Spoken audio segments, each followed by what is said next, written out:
नमस्कार, स्वागत है आपका हमारे चैनल पर। मैं हूं आपके साथ शिप्रा सैनी। कांग्रेस पार्टी और उनके नेता राहुल गांधी जो चुनावी माहौल को देखकर कभी जनेऊधारी बन जाते हैं तो कभी मुस्लिम टोपी पहन लेते हैं, लेकिन अब उनके इस सियासी ढोंग की पोल उन्हीं की पार्टी के नेता सलमान खुर्शीद और पी चिदम्बरम ने खोल दी है, जो यूपीए सरकार में मंत्री रह चुके हैं।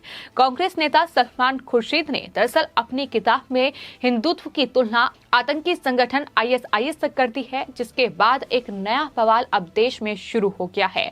आपको बता दें, न सिर्फ हिंदुत्व की तुलना जो है वो आतंकी संगठन आईएसआईएस से की गई है, बल्कि बोको हराम से भी उन्होंने हिंदुत्व की तुलना की है। और आपको बता दें, जिसके बाद अब बीजेपी लगातार कांग्रेस पार्टी पर हमलावर है। बीजेपी कांग्रेस पार्टी को ये कह रही है कि वो हिंदुत्व का लगातार अपमान कर रही है, हिंदुओं का अपमान कर रही है। जिस तरीके से ये बयान लगातार कांग्रेस पार्टी की ओर से सामने आ रहे हैं। आपको बता दें, कांग्रेस नेता सलमान खुर्शीद ने अयोध्या मुद्दे पर सनराइज ओवर अयोध्या नेशनहुड इन ओवर टाइम्स पर एक किताब लिखी है। और इस किताब के विमोचन के मौके पर कांग्रेस पार्टी के नेता पी चिदम्बरम और साथ ही दिग्विजय सिंह पहुंचे थे और इस किताब का विमोचन किया गया। लेकिन जो बयान उस दौरान दिए गए, जो किताब में लिखा हुआ है, उसको लेकर अब एक नई जंग देश में छिड़ चुकी है।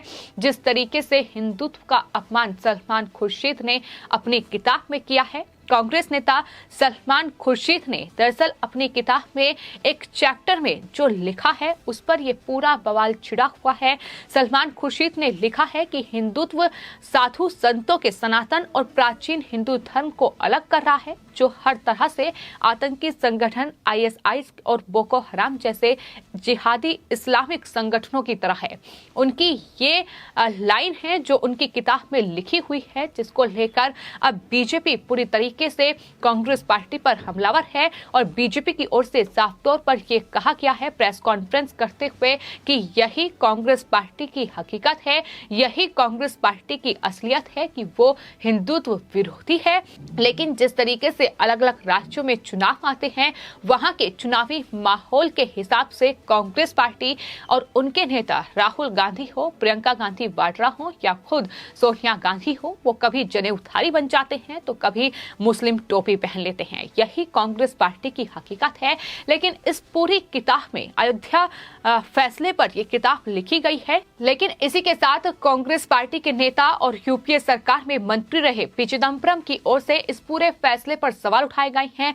पी चिदम्बरम ने कहा है कि no one killed Jessica, nobody demolished Babri Masjid, यानी जैसे किसी ने जैसिका को नहीं मारा वैसे ही किसी ने बाबरी ढांचा नहीं ढहाया। ये पी चिदम्बरम की ओर से बयान दिया गया है। इतना ही नहीं, राम मंदिर जन्मभूमि को लेकर जो फैसला सुप्रीम कोर्ट की ओर से सुनाया गया उस पर सवाल उठाए और कहा कि दरअसल दोनों पक्षों ने अयोध्या के फैसले को भले ही स्वीकार कर लिया हो, क्या इसलिए ये फैसला सही हो गया है? ये सवाल पी चिदम्बरम की ओर से किया गया है। साथ ही कहा गया है कि ये सही फैसला नहीं है, दोनों पक्षों ने भले ही इसे स्वीकार कर लिया हो। तो एक तरफ उत्तर प्रदेश में पहुंचकर, चूंकि वहां उत्तर प्रदेश में 2022 में विधानसभा चुनाव होने हैं, राम मंदिर पर कांग्रेस पार्टी राजनीति कर रही है, अपने आप को सबसे बड़ा जनेऊधारी बता रही है, अपने आप को सबसे बड़ा हिंदू बता रही है। लेकिन हकीकत कांग्रेस पार्टी की क्या है, ये अब सलमान खुर्शीद की इस पूरी किताब में बयां हो चुका है।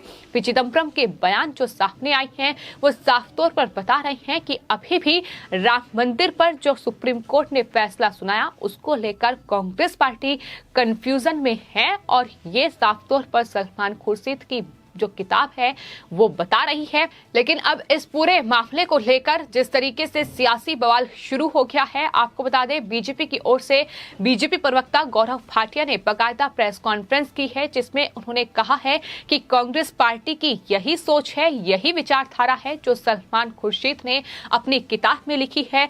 क्या ये लाइन पी चिदम्बरम, मणिशंकर अय्यर ने लिखी है? ये सवाल भी गौरव भाटिया की ओर से उठाया गया है।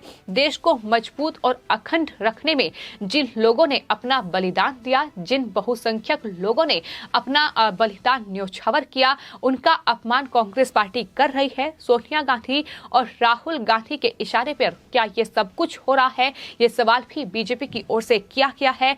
हिंदुओं की भावनाओं का अपमान किया जा रहा है। तमाम बड़े सवाल अब बीजेपी की ओर से उठाए जा रहे हैं। तमाम सवालों के जवाब बीजेपी की ओर से मांगे जा रहे हैं कि आखिर क्यों इस तरीके से कांग्रेस पार्टी देश में सियासत कर रही है, लेकिन इसी के साथ देश के बहुसंख्यक लोग यानी हिंदुत्व का अपमान कर रही है, हिंदुओं का अपमान कर रही है। लेकिन बात अगर अयोध्या की जाए, अयोध्या में राम मंदिर भव्य निर्माण राम मंदिर का चल रहा है। राम मंदिर जन्मभूमि को लेकर भी तमाम विपक्षी पार्टियां बवाल कर चुकी हैं। उत्तर प्रदेश में चूंकि विधानसभा चुनाव हैं और राम मंदिर जन्मभूमि को लेकर कांग्रेस पार्टी और आम आदमी पार्टी ने हाल ही में वहां की जमीन को लेकर तमाम सियासी बवाल मचाया था, लेकिन अब कांग्रेस पार्टी पूरी तरीके से बेनकाब हो चुकी है कि सिर्फ और सिर्फ उत्तर प्रदेश में वोट बैंक के लिए वो इस तरीके से राम मंदिर का गुणगान कर रही है, खुद को हिंदू साबित करने में लगी हुई है। लेकिन कांग्रेस पार्टी की हकीकत क्या है, वो किस तरीके से अयोध्या के फैसले पर अभी भी किस तरीके से अयोध्या का फैसला उन्हें रास नहीं आ रहा है, क्योंकि वहां भव्य राम मंदिर का निर्माण हो रहा है।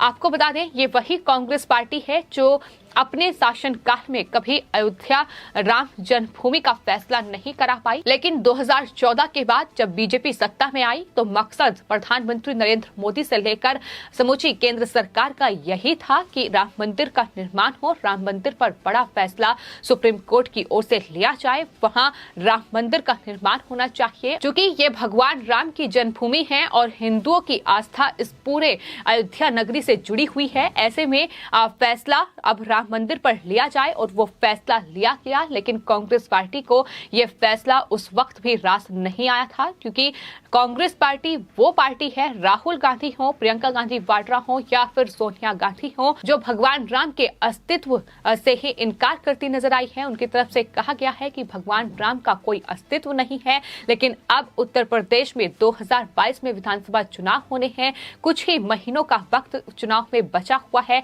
अब कांग्रेस पार्टी वो हर एक हथकंडा अपना रही है कि किस तरीके से वोट बैंक बटोरा जाए। जहां एक तरफ अल्पसंख्यकों को साधने की कोशिश में कांग्रेस पार्टी जुटी हुई है कि राम मंदिर पर अब सवाल उठाकर हिंदुत्व को टारगेट करके वहां एक विशेष धर्म की जो वोट है वो बटोरी जाए, तो दूसरी तरफ कोशिश ये भी है कि तमाम अलग अलग जातियों का बंटवारा कर दिया जाए, कभी ब्राह्मण कार्ड तो कभी दलित कार्ड खेला जाए और वहां से वोट बैंक इकट्ठा किया जाए। तो तमाम तरीके से कांग्रेस पार्टी प्रियंका गांधी वाड्रा लगे हुए हैं, लेकिन कहीं भी सफलता हाथ नहीं लग रही है। क्योंकि कांग्रेस पार्टी की क्या हकीकत है, किस तरीके से वो चुनावी माहौल के हिसाब से अपने आप को कभी जनेऊधारी बना देती है तो कभी वो टोपी पहन लेते हैं, ये हकीकत कांग्रेस पार्टी की है और यही देश की जनता समझ चुकी है। और यही वजह है कि अब इस पूरी किताब को लेकर दरअसल सलमान खुर्शीद ही नहीं बल्कि पूरी कांग्रेस पार्टी घिर चुकी है। खासतौर पर राहुल गांधी, सोनिया गांधी, प्रियंका गांधी वाड्रा, पी चिदम्बरम, दिग्विजय सिंह, सलमान खुर्शीद जैसे नेता अब पूरी तरीके से बीजेपी के निशाने पर हैं और उत्तर प्रदेश के विधानसभा चुनाव में भी बीजेपी अब इस मुद्दे को पूरी तरीके से भुनाने की कोशिश में जुट गई है।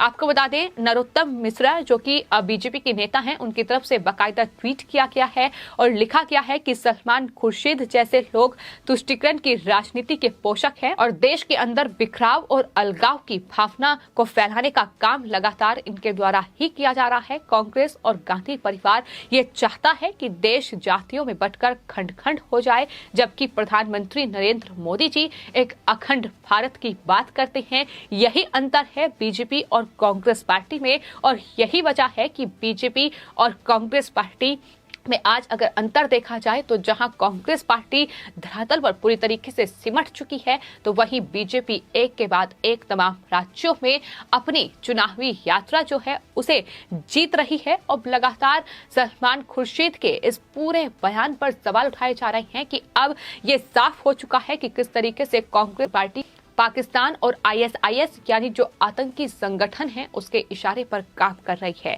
ये कांग्रेस पार्टी की नीति है और नियत भी यही है कि इस तरीके से आतंकियों का साथ दिया जाए। अब हिंदुत्व को टारगेट किया जाए, हिंदुत्व को टारगेट कर किस तरीके से जो जिहादी इस्लामिक संगठन है उनसे दरअसल तुलना की जा रही है। ये अपने आप में बेहद शर्मनाक और देश के लिए भी शर्मसार करने वाला बयान है। इसके लिए कांग्रेस पार्टी को माफी मांगनी चाहिए। ये मांग भी लगातार हो रही है, लेकिन बीजेपी पूरी तरीके से हमलावर है।